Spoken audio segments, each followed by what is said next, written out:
my lovely bubblies, welcome back to our channel. You're here with me, Sweet, and Stevie K. Okay, today guys we're watching 30 amazing facts about Dalapati Vijay.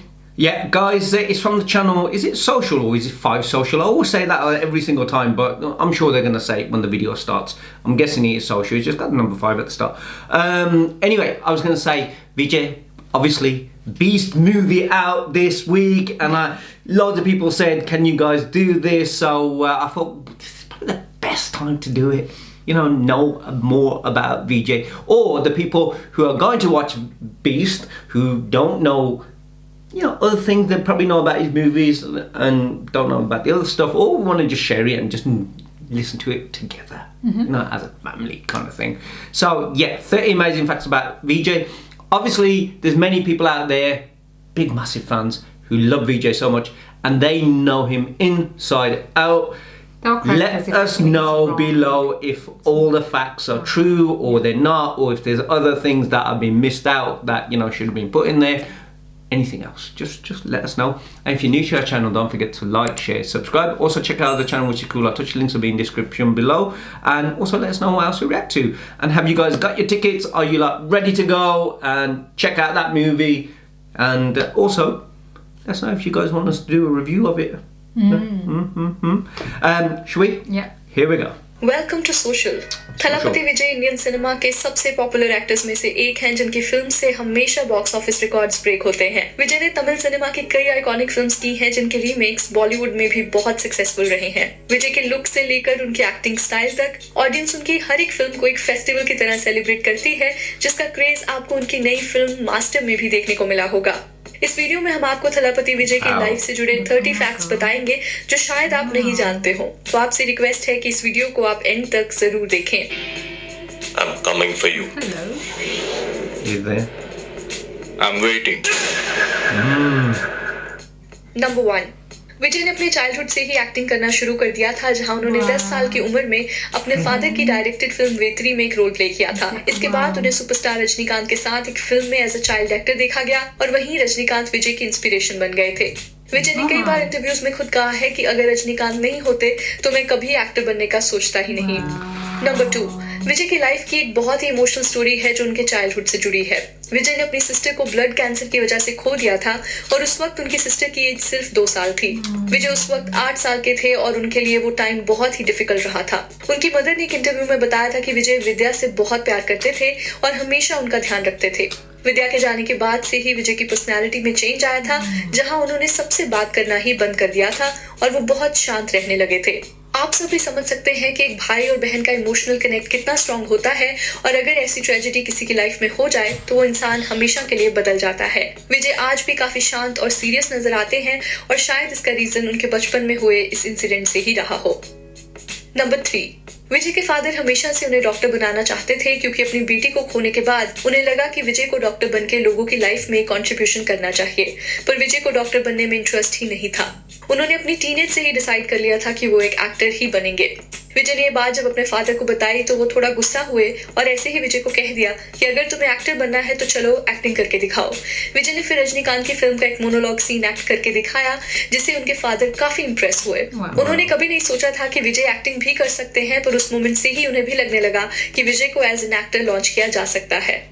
Number 4, उनके पहले lead role की बात करें तो विजय ने 1992 की film नलया थिरुप्पु में काम किया था, जब वो सिर्फ 18 साल के थे। फिल्म को उनके फादर ने ही डायरेक्ट किया था, पर फिल्म बॉक्स ऑफिस पर फ्लॉप रही। एक फिल्म मैगजीन में पब्लिश किए गए आर्टिकल में तो विजय की एक्टिंग और उनके लुक्स को इतना ज्यादा क्रिटिसाइज किया गया था, जिसे पढ़कर के विजय खुद भी रोने लगे थे।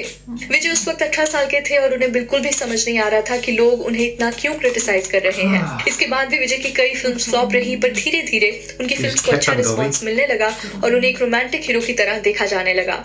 विजय जब सक्सेसफुल हो गए तो उसी मैगजीन ने विजय को अपने फ्रंट कवर पे फीचर किया, और आप देख सकते हैं कि मीडिया में कितने डबल स्टैंडर्ड्स होते हैं। जब आपका बुरा टाइम चल रहा होता है तो मीडिया आपकी इमेज खराब करती है, और जब आप सक्सेसफुल हो जाते हैं तो यही मीडिया आपकी सक्सेस स्टोरी को कवर करने पहुंच जाती है।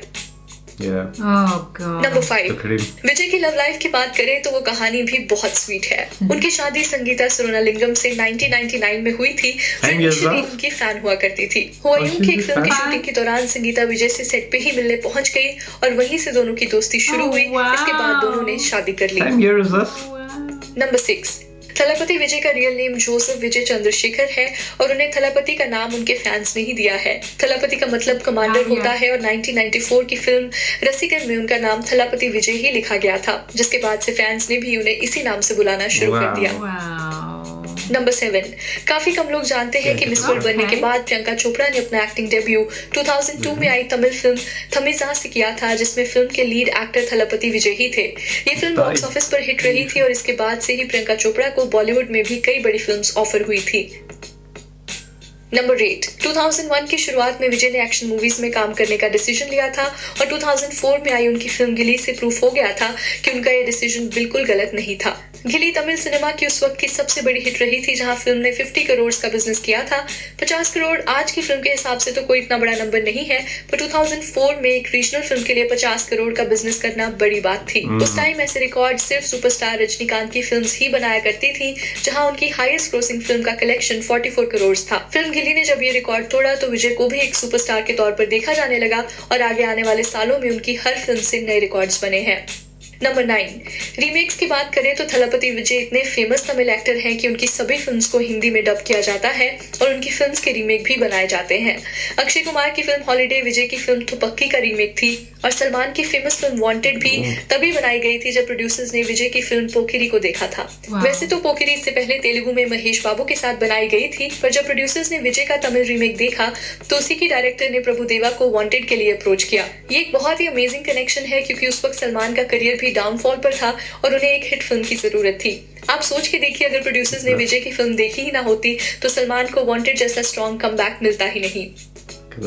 नंबर 10, सुशांत सिंह राजपूत और विजय के साथ एक बहुत ही इंटरेस्टिंग फैक्ट जुड़ा हुआ है। हुआयूं की फिल्म विजय में विजय के कैरेक्टर की यंग एज और ओल्ड एज दोनों की कहानी दिखाई गई थी। फिल्म में यंग एज वाला कैरेक्टर तो विजय ही प्ले करने वाले थे, पर उसी कैरेक्टर की ओल्ड एज दिखाने के लिए किसी और एक्टर को लिया जाने वाला था। उसी दौरान सुशांत की फिल्म छिछोरे भी प्रोडक्शन में थी, जहाँ मेकअप और प्रोस्थेटिक्स की मदद से उनके कैरेक्टर को भी 2 अलग एजेस में दिखाया गया था। विजय के मेकर्स को ये बात पता चली तो उन्होंने विजय को सुशांत के कुछ स्केचेस दिखाए और उन्हें बताया गया कि विजय को भी इसी टेक्निक से ओल्ड दिखाया जा सकता है।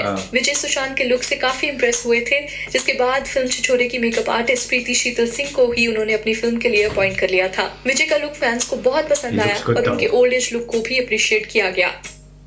नंबर 11, बहुत सालों पहले विजय और कैटरीना कैफ कोका कोला के एड में एक साथ नजर आए थे। ये एड उन दिनों बहुत पॉपुलर हुआ करता था, पर पिछले साल दोबारा इस एड को लोगों ने देखना शुरू किया, जिसके पीछे एक बहुत ही इंटरेस्टिंग स्टोरी है। एक इंटरव्यू के दौरान कैटरीना कैफ ने बताया कि इस एड को शूट करते हुए उन्हें विजय की हम्बल नेचर का पता चला। हुआ यूं कि शूटिंग खत्म हो चुकी थी और हर कोई पैकअप कर रहा था। वहीं विजय कैटरीना को बाय बोलने आए, पर कैटरीना उस वक्त अपने फोन पर बिजी थी। फिर जब कैटरीना को रियलाइज हुआ कि विजय इतनी देर से उन्हें सिर्फ बाय बोलने के लिए खड़े हैं, तो इस जेस्चर से कैटरीना बहुत इंप्रेस हुई थी। After some, I still see this thing. Finally, I've looked up and I see that it's the guy in the ad with us, who is an actor, South superstar. His name is Vijay. Yeah. And he was so polite. He was waiting not to disturb me to say goodbye. Oh wow! What a guy. That is very polite. Number 12, विजय आज तक सिर्फ एक ही Hindi film में नजर आए हैं और वो भी सिर्फ कुछ सेकंड्स के लिए। 2012 में आई फिल्म राउडी राठौड़ में वो अक्षय कुमार के साथ एक गाने में नजर आते हैं। ये अपीयरेंस उन्होंने प्रभुदेवा के कहने पर किया था, जो उनके बहुत करीबी दोस्त हैं। नंबर 13, फिल्म गोलमाल अगेन में भी आपको विजय की एक छोटी सी झलक नजर आती है, जहां एक फाइट सीक्वेंस से पहले विजय की फोटो को दिखाया गया है। इस सीन के थ्रू रोहित शेट्टी ने विजय को एक तरह से ट्रिब्यूट दिया है, जहां उन्हीं की फिल्म के बैकग्राउंड म्यूजिक पर अजय देवगन एक्शन करते नजर आते हैं। नंबर 14, गोलमाल के अलावा भी रोहित शेट्टी ने फिल्म चेन्नई एक्सप्रेस में थलापति विजय की फिल्म गिली के कुछ सीन से इंस्पिरेशन ली थी, जहां फैंस ने फिल्म के ट्रेलर में ये चीज नोटिस कर ली थी। बॉलीवुड ने बहुत बार साउथ इंडियन फिल्म से इंस्पिरेशन ली है और कई बार इंस्पिरेशन बिना किसी क्रेडिट के ली जाती हैं। शायद बॉलीवुड में कल्चर ही इस तरह का रहा है, जहां साउथ इंडस्ट्री में जो चीज सक्सेसफुल रही होती है वो वैसा ही कुछ बॉलीवुड में भी बनाने की कोशिश करते हैं, पर ज्यादातर बॉलीवुड रीमेक्स में वो बात ही नहीं होती जो उनकी ओरिजिनल फिल्म में नजर आती है। नंबर 15, फिल्म थुपक्की विजय के करियर की एक बहुत ही आइकॉनिक फिल्म है, जिसने 100 करोड़ से ज्यादा का बॉक्स ऑफिस बिजनेस किया था। तमिल सिनेमा में इससे पहले सिर्फ सुपरस्टार रजनीकांत की मूवीज ही 100 करोड़ प्लस का बिजनेस करती थी और पहली बार ऐसा हुआ था कि किसी नॉन रजनीकांत फिल्म ने इतनी कलेक्शंस की हो। सो इफ यू रियलाइज, विजय ने हमेशा रजनीकांत जी से इंस्पिरेशन ली है और आज विजय ही एक ऐसे एक्टर हैं जिन्हें रजनीकांत के बाद तमिल सिनेमा में इतना रिकग्निशन मिला है। नंबर 16, अगर आप विजय के साथ साथ विद्युत जम्वाल के फैन हैं तो ये फैक्ट आपके लिए है। फिल्म तो पक्की में विद्युत ने ही विलन का रोल प्ले किया था और सभी को उनकी और विजय की ऑन स्क्रीन कंपैटिबिलिटी काफी पसंद आई थी। विजय को अपने कैरेक्टर के लिए अवार्ड्स तो मिले ही थे, पर नेगेटिव रोल के लिए विद्युत को भी साइमा अवार्ड दिया गया था, जो साउथ इंडियन इंडस्ट्री के सबसे प्रेस्टिजियस अवार्ड्स में गिना जाता है। विद्युत ने फिल्म में बहुत ही परफेक्शन से अपना कैरेक्टर प्ले किया था और अगर फिल्म हॉलीडे में उन्हें एज अ विलन कास्ट किया जाता तो शायद ही अक्षय कुमार को इतनी हाइप मिलती। नंबर 17, थलपति विजय की फिल्म सोशली काफी रेलेवेंट होती है, जहां बहुत बार उनकी फिल्म से पॉलिटिकल पार्टीज को प्रॉब्लम भी हुई है। 2013 की फिल्म थलाइवा में भी कुछ ऐसा ही हुआ, जहां गवर्नमेंट ने फिल्म को तमिलनाडु में बैन कर दिया। फिल्म गवर्नमेंट को पॉलिटिकली प्रोवोकेटिव लगी और फिल्म की टैगलाइन टाइम टू लीड से उन्हें लगा कि ये फिल्म लोगों को गवर्नमेंट के खिलाफ करने के लिए बनाई गई है। थिएटर ओनर्स को डराया जा रहा था, जहाँ उनके थिएटर को जला देने की धमकियां दी गई थी। इन सभी चीजों को देखते हुए विजय ने एक वीडियो लॉन्च किया, जिसमें वो फैंस और गवर्नमेंट से फिल्म की रिलीज के लिए रिक्वेस्ट करते नजर आते हैं। थलाइवा को फिर एक हफ्ते बाद कुछ सीन्स और डायलॉग्स चेंज करके रिलीज कर दिया गया, पर तब तक ऑलरेडी फिल्म की पायरेटेड कॉपीज मार्केट में आ चुकी थी, जिसकी वजह से फिल्म को काफी भारी लॉस हुआ। फिल्म ने 100 करोड़ तक का कलेक्शन किया, पर जिस तरह से इसकी हाइप थी, सबका मानना था कि फिल्म 200 करोड़ तो आराम से अर्न कर लेगी। नंबर 18, थलाइवा की रिलीज को जब डिले कर दिया गया तो एक बहुत ही सैड इंसिडेंट सामने आया, जहां एक फैन ने अपनी जान दे दी। उनके वो फैन हमेशा विजय की फिल्म का फर्स्ट डे फर्स्ट शो देखा करते थे, पर जब तमिलनाडु में फिल्म को रिलीज ही नहीं होने दिया गया तो उसके अफसोस में उन्होंने अपनी जान दे दी। साउथ इंडिया में फैंस बहुत दिल से अपने एक्टर से जुड़े होते हैं और उनका पैशन आपको पब्लिक गैदरिंग्स में साफ नजर आता है। वी होप आगे ऐसे इंसिडेंट्स ना हो और कुछ फैंस भी इन चीजों को रियलाइज करें कि your real life is more precious than a release of film. Number 19, 2015 में दोबारा विजय कंट्रोवर्सी में आए, जहां फिल्म के रिलीज से एक दिन पहले ही उनके घर पर इनकम टैक्स की रेड की गई। गवर्नमेंट का कहना था कि जब तक विजय की इन्वेस्टिगेशन पूरी नहीं हो जाती तब तक उनकी फिल्म को रिलीज नहीं किया जा सकता। फैंस को एक प्लान स्ट्रेटेजी लगी, जहां हर जगह से फैंस उनके घर के बाहर आकर खड़े होने लग गए और इस पूरी इन्वेस्टिगेशन का सिनेरियो एक नेशनल डिबेट बन गया था। इस इन्वेस्टिगेशन का रिजल्ट भी विजय के फेवर में था, जहां ऑफिसर्स को कोई टैक्स फ्रॉड रिलेटेड एविडेंस नहीं मिला। हालांकि इसकी वजह से डिस्ट्रीब्यूटर्स और थिएटर ओनर्स को काफी लॉस हुआ, जहां विजय की फिल्म के पहले दिन के शोज को रिलीज ही नहीं मिल पाई। नंबर 20, फिल्म थ्री इडियट्स में आपको आमिर खान का कैरेक्टर रेंचो तो जरूर याद होगा, पर शायद बहुत कम लोग जानते हैं कि फिल्म के तमिल रीमेक नंबर में विजय ने ही वो कैरेक्टर प्ले किया था। नंबर 21, रश्मिका मंडाना, जिन्हें आजकल नेशनल क्रश ऑफ इंडिया के टैग से भी जाना जाता है, उन्होंने एक इंटरव्यू में कहा था कि उनके खुद के क्रश हमेशा से थलपति विजय रहे हैं। ऐसा माना जा रहा है कि फ्यूचर में दोनों साथ में एक फिल्म में आने वाले हैं और आप भी इसके रिगार्डिंग अपना ओपिनियन कमेंट्स में जरूर दें। I've always loved Vijay Thalapathy. Okay, major crush. Number 22, विजय एक फिल्म की शूटिंग के लिए यूएस गए थे, जहां उन्होंने टॉम क्रूज के बीच हाउस में विजिट किया था। उस घर की लोकेशन और उसका आर्किटेक्चर विजय को इतना पसंद आया कि उन्होंने एग्जैक्टली वैसा ही घर अपने लिए चेन्नई में बनाया है। नंबर 23, थलपति विजय हमेशा से ही सोशल वर्क में सबसे आगे रहे हैं और जैसा कि हम सब जानते हैं कि 2020 में कोविड की वजह से पूरी दुनिया को कितनी मुश्किलों का सामना करना पड़ा। इसी बीच विजय ने 1 करोड़ से भी ज्यादा का डोनेशन रिलीफ फंड्स को दिया था और साथ ही साथ उन्होंने अपने फैंस को भी फाइनेंशियली हेल्प किया, जो लॉकडाउन की वजह से फंस गए थे। नंबर 24, जब 2008 में आईपीएल लॉन्च हुई तो विजय चेन्नई सुपर किंग्स के ब्रांड एम्बेसडर थे। कॉन्ट्रैक्ट खत्म होने के बाद भी विजय कंटिन्यूअसली टीम को सपोर्ट करने आया करते थे और इस साल आईपीएल से पहले उनकी एक वीडियो वायरल हुई, जहां वो क्राउड में चीयर करते नजर आते हैं। इस वीडियो को देख के सब इतने नॉस्टैल्जिक हो गए कि ट्विटर पर विजय को लेकर ट्रेंड बन गया, जिसका क्रेज देख के ऑफिशियली सीएसके ने उन्हें as a brand ambassador sign कर लिया था। नंबर 25, फिल्म बिगिल में वो एक फुटबॉलर के कैरेक्टर में नजर आते हैं और इस रोल के लिए रियलिटी में उन्होंने फुटबॉल के ट्रिक्स सीखे थे। अगर आपने पेले और $1 मिलियन आर्म जैसी स्पोर्ट्स फिल्म्स देखी हैं, तो उसी फिल्म के स्पोर्ट्स कोरियोग्राफर ने विजय की फिल्म बिगिल में उन्हें फुटबॉल की ट्रेनिंग दी थी। नंबर 26, विजय की खुद की प्रोडक्शन कंपनी भी है, जिसका नाम वीवी प्रोडक्शंस है। डबल वीवी इनिशियल का मतलब है विद्या विजय प्रोडक्शंस, जिसका नाम उन्होंने अपनी सिस्टर की याद में रखा है। इसके अलावा विजय ने अपनी डॉटर का नाम दिव्या रखा है, जो उनकी सिस्टर विद्या के नाम से ही मिलता है। नंबर 27, साउथ इंडियन इंडस्ट्री के फैंस की बात करें तो शायद पूरी दुनिया में उनके जैसे पैशनेट फैंस आपको कहीं देखने को नहीं मिलेंगे। केरला में एक फैन क्लब ने विजय के लिए 175 फीट लंबा कटआउट बनाया, जिसमें लाखों रुपए लगे थे। ये सभी पैसे इन फैंस ने खुद कंट्रीब्यूट किए थे। इसके अलावा भी विजय के फैंस उनकी फिलॉसफी फॉलो करते हैं, जहां इसी तरह पैसे कंट्रीब्यूट करके वो सोशल कॉजेज में मदद करते हैं। ऐसा आपको सिर्फ साउथ इंडस्ट्री में ही देखने को मिल सकता है, जहां एक्टर्स के अलावा फैंस भी उनके नाम पे चैरिटी वर्क और सोशल काम करने में बिलीव करते हैं। नंबर 28 विजय ने 2013 से इंटरव्यूज ही देना बंद कर दिया है। उनका मानना है कि वो सीधा फैन से कनेक्ट करना चाहते हैं, इसलिए वो अपनी हर नई फिल्म के प्रमोशन के लिए फैन इवेंट ऑर्गेनाइज करते हैं जहां वो सीधा अपने फैन से ही इंटरेक्ट करते हैं।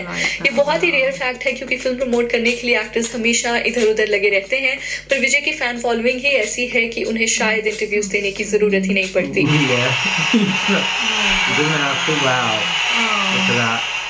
नंबर 29 विजय की नेक्स्ट फिल्म मास्टर को पैन इंडिया में रिलीज किया जाने वाला है। अगर लॉकडाउन नहीं हुआ होता तो ऐसा कहा जा रहा था कि मास्टर से अपनी पुरानी फिल्म बिगिल का रिकॉर्ड भी वो तोड़ देते, जिसने अराउंड 300 करोड़ का बिजनेस किया था।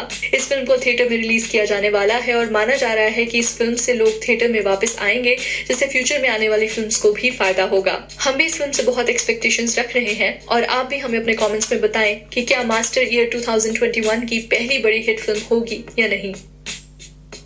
नंबर 30 विजय मास्टर्स में इतने पॉपुलर हैं कि उन्हें बॉलीवुड में भी कई बार फिल्म्स ऑफर की गई हैं, पर कभी भी उन्होंने बॉलीवुड में इंटरेस्ट नहीं लिया है।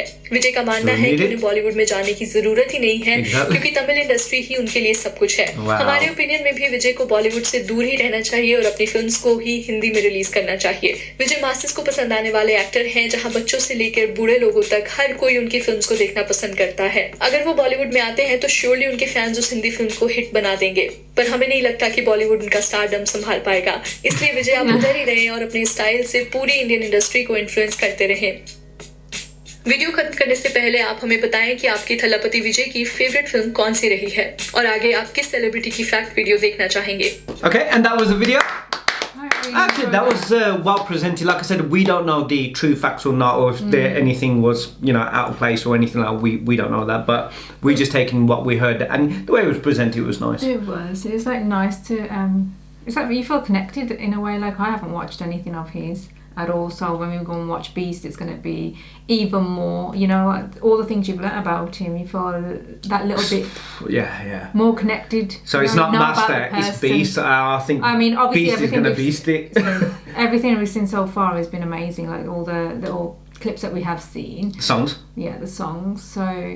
Yeah, it's just you get to know a bit more about him. There's so much. Then you know him as a person from this as much as you can. Obviously, there's not a lot, but as much as you can. That's still a lot. His path of what he's gone through, how he is with others, what his fan following's like.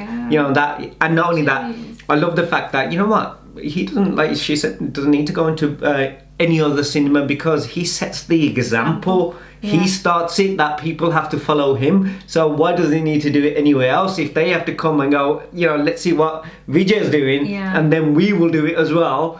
Then you know what, he's already doing it. Even with like him going to see the fans first when his film's going to be released, that's lovely, isn't it? That's very connected to the people. I've never known anyone to do that. The first thing you want to do is advertise it, go on all sorts of shows, but doing that just shows what it means. He knows that the people, all these people love him, and they're gonna come regardless. Yeah. He doesn't need to go to everywhere else and say promote my film. They do it for him by being there, getting those tickets, watching it, just like everyone's gonna do with his new movie Beast, which I'm sure you guys have already got your tickets, already looking forward to it. Already it's gonna go past anything. I think for me it's really nice to know, to go in there, to know about his backstory, because I don't, like you said, you don't get time to research, so to watch this on the reaction as well and learn a bit about him and go away and watch something you appreciate. Although we appreciate films, you appreciate a lot more because you know the person. Like you don't know him personally, but you know so much about him. You know what you see already. You believe it's true anyway, and then you hear all those little things,